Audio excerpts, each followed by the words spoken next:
What's up, guys? Welcome to day 20. We are trucking along. If you guys have not done the reading, please hit the pause button and come on back. I will be right here. But by now, you guys have probably you've noticed for probably quite a few chapters, but recently in the last few chapters, a lot of the books of Proverbs stops kind of sticking to one theme. I want to say probably around even chapter 9 or 10, it kind of starts becoming like these one offers, like verse 1 kind of holds its own thing, verse 2 kind of holds its own thing. So I meant to address this, and my apologies, so I'm addressing it now.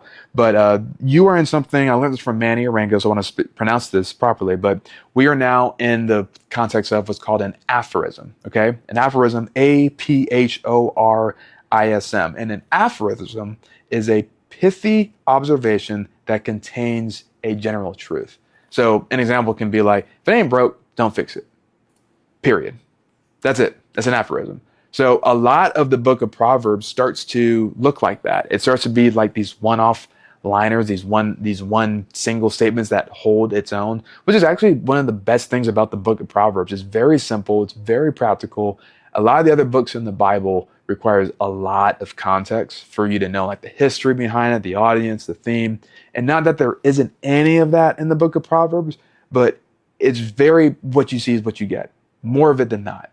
And so that's the beauty of Proverbs and having these aphorisms. It's just these one pithy statements that just hold a lot of truth, and it says what it says. So that's where we're at right now. So my job and my goal is to take and catch a lot of these aphorisms and find what is a common theme or a thread. So that's what I'm going to do today. All right. And I'm actually going to tell you guys right now, there are 3 wise takeaways, and I'm going to give them to you as we go through our lesson for today. So Proverbs chapter 20, verse 3 says this: avoiding a fight is a mark of honor. Only fools insist on quarreling. Proverbs 20, verse 5 says this: though good advice lies deep within the heart, a person with understanding will draw it out. Proverbs 20, verse 25. Don't trap yourself by making a rash promise to God and only later counting the costs. So the theme of these 3 verses is wisdom, and that there's 3 basically wise takeaways, as I said earlier. So here's the first one. The first wise takeaway is that wise people keep the peace. So when you look at verse 3, it talks about avoiding a fight and as a mark of honor. If we're being honest, some of us like to pick fights simply because we just love to be right. Like, I know I'm talking to somebody, and let me be clear. This doesn't mean we don't stand up for what's good. Doesn't mean we don't stand up for what's right and what's godly, but how we do it matters, guys.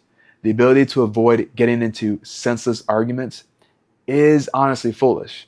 And wise people know how to not just walk away, but keep the peace. One of the best analogies actually I heard was, I want you to think about like a baseball. And if you're going up to bat, right, and the pitcher is going to throw, the baseball, of course, and your goal as the batter, of course, is to swing and knock the ball out. But if you think of conversations that come your way in the form of a baseball and you're the batter, think of it like this: not every ball that's coming your way is worth you hitting at. Not every ball that's coming your way is worth the swing. And even a good batter knows when to swing at the ball and when they learn to just, no, I need to let that one go. Sometimes to the point where they'll take the walk, right? Just to get on base. I say that to say, this is why you need wisdom and discernment. In those moments, do you ask yourself, and even more so, do you invite the Holy Spirit and go, Lord, do you want me to speak to this? And even when the answer is yes, do you take the second step and go, all right, Lord, how do you want me to speak to this? Because even when God green lights us into sharing our voice into a certain situation or a topic, how we go about it matters. And we've talked about that, but I really want to hunker down on that. The first thing that wise people do is they know how to keep the peace. And part of keeping the peace is not just knowing when to speak, it's knowing when to not speak. And when you do, it's also knowing how to speak. Let's keep it real. More times than not, it ain't so much what we say that gets us into trouble. It's how we say it, and even more so, when we say it. But that's a conversation for another time. But the first wise takeaway is that wise people keep the peace. Let's look at number 2. Wise people draw wisdom out. Look at verse 5 again. Though good advice lies deep within the heart, a person with understanding will draw it out. Wise people don't just have the ability to say the right thing, as we just read, but they also know the time frame to do it, as I was mentioning earlier. But how do we do that? By learning how to ask great questions. And this kind of goes back to that question that we talked about earlier, that when you're meeting with people and we ask what's the wise thing to do, of course, not everything has to go straight to that question, but it's simply the reminder that wise people have such high discernment that when they speak, they can decide or determine if they need to speak to pour into someone, or do they need to speak to draw something out of someone. You hear the difference? There's a time when I'm meeting with people, and based in that 2-minute conversation, 5-minute conversation, Holy Spirit's like, hey, they need to be poured into right now. In other words, their cup, their spiritual cup in their soul needs to be topped off. It needs to be filled. Then there are other times where they say something after a conversation. I'm feeling the Holy Spirit go, hey, you need to draw out more. Ask this question. Something I learned from Nancy Alcorn is she's the one who said, when you're speaking with people, learn to pray one ear on them, one ear on the Holy Spirit. So as you're talking in real time, there are plenty of opportunities and moments where I'm going, Holy Spirit, what do you want me to ask? What would you like for me to say? And I'm asking because I'm discerning I need to draw something out of them, not just for me to better understand them, but for them to even recognize, for them to recognize for themselves where they are at in life. So when you can lead with questions, you can give them what's called the gift of self-awareness. Oftentimes when I'm pastoring someone, mentoring them, developing them or teaching them, there's so many times where I really want to make a statement, but instead I just turn it into a question. Or at the very least, if I feel like I have to make a statement, then I follow it up with a question. So for example, if I was doing premarital counseling or marital counseling, and I'm talking to the husband, and I need the husband to really be like that of Christ. So for example, husbands, you're called to love your wives like Christ loved the church, per Ephesians 5. I might follow it up with going, how does hearing that impact you? What does that look like for you practically in your life? So even if I make a statement, I do my best to follow it up with a question because I want that person to internalize it so they can do something with it. What happened? I poured into them, and now they're drawing something out between them and the Lord. And we're just fleshing it out in real time. So far, wise people, they keep the peace. Number 2, they draw wisdom out. And then number 3, they count the cost. Look at verse 25. Verse 25 says this: don't trap yourself by making a rash promise to God and only later counting the cost.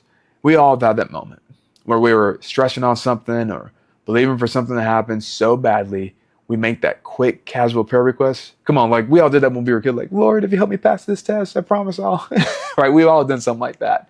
But I want you guys to think about this, that if we do that, God is actually going to hold us accountable to that.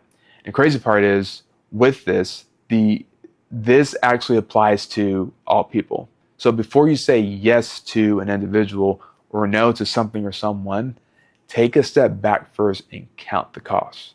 So when someone is asking you of something, they're inviting you to a place, just ask yourself just a couple questions to think through. How will this impact my life if I say yes to this? How will this impact my life if I say no to this? How will this impact my team? How will this impact my spouse? How will this decision impact my kids? How will this decision impact my boss? There's a terminology you guys have probably heard before. It's fiduciary responsibility, but it's this legal and ethical obligation to act solely in another party's best interest. So in other words, you're prioritizing their needs over personal gain. But that requires trust. It requires loyalty. It requires care and transparency. And it's often involving management of money or property. But wise people think through the ripple effect of how their decisions impacts not just themselves, but their own life and other people 5 years from now, 10 years from now, 15 years from 20 years from now. They think about how it impacts their spouse. Wise people think about how the decision impacts their kids. Wise people think about how their decision is going to impact their leader. Wise people think about how their decisions impacts those that they're leading, their team. Remember, wisdom is the ability to see the future in the present. Part of how you do that is by counting the costs. And those are actually our 3 wise takeaways. Very simple. I know we usually have one, but there's three. And that's what it is. Wise people, they keep the peace, they draw out wisdom, and they count the cost. And I would even say that they kind of do this simultaneously. It's not so much in order, it's not formulaic, but it's recognizing, all right, Lord, sometimes I need to hold my tongue. All right, Lord, I need to speak up. All right, Lord, do you want me to pour into this person or do you want me to draw out of this person? And as I'm thinking through all the decisions that I got to make in life, whatever it is, it's thinking through the ripple effects of if I say yes to this or no to this, how will this impact my life? How will this impact all these different individuals as well as X amount of years from now? And that's wise people do. They keep the peace, draw wisdom, and they count the cost. That's it for today. I hope this was helpful, and I will see you guys tomorrow for day 21. We are almost 2/3 of the way there, y'all. Let's keep it moving, let's keep it pushing, and I will see you guys tomorrow. Peace. Thanks for joining us today. I want to challenge you with two things. Number one, invite somebody because you don't want to do this alone. And number two, join our online community group. I left a link in the description below. What I've come to find is you do your most powerful growth in community with like-minded people. And don't forget to post in the comments below your greatest takeaway and tag me on Instagram at Mark K. Benton 2 so I can see what God is doing in your life. I'll catch you guys on the next one.